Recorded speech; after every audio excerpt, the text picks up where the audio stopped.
Қадірлі көрермен, ұстаған оразаларыңыз қабыл болсын.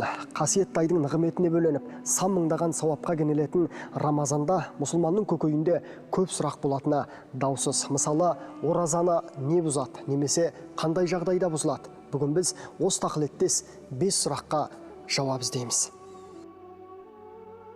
Ораза уақытында түкірік жұтуға бола ма?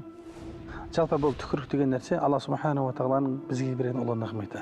Егер біздің аузымыз суланып тұрмаса, тамақ суланып тұрмаса, адам қиындыққа түсіп қалады. Сол үшін дінімізде ораза уақытында түкірік жұтудың ешқандай оразаға тигізер зияны жоқ. Алайда түкірік болған уақытта ауыз толтырып жұтпаған жөн.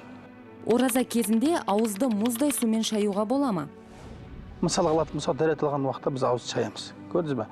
Бұл жерде ауыз шаюда тұрған еш нәрсе жоқ. Алайда тамаққа су кетіп қалатын болса, қателікпен байқаусыздан кетіп қалатын болса, ауыз шайып жатқан уақытта ораза бұзылып кетеді.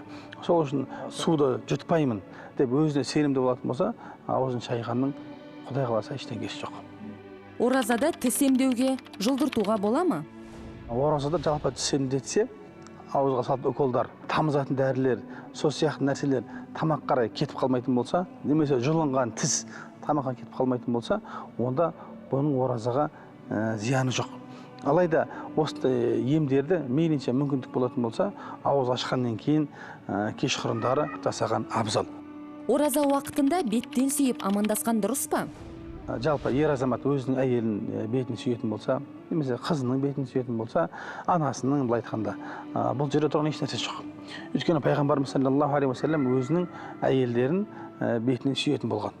Енді мынандай мәселе бар, бөгде әйелдермен бет сүйісіп амандасуға бола ма? Бұл Рамазан уақытында емес, Рамазаннан басқа уақыттарда да бұл шариғатымызда рұқсат берілмейтін амалдарда.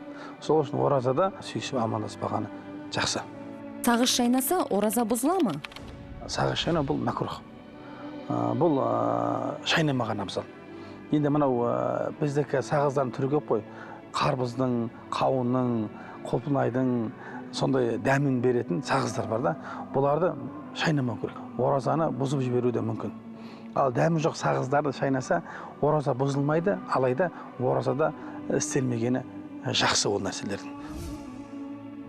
Құрметті көрермен, егер сіз алғаш рет ораза ұстаған болсаңыз, онда тұрғылықты жеріңіздегі кез келген мешіттен міне мынадай ораза және намаз кестесін алуыңызға болады. Ол арқылы уақытымен ауызбек кітап 5 уақыт намазыңызды қаза қылмауға мүмкіндік бар.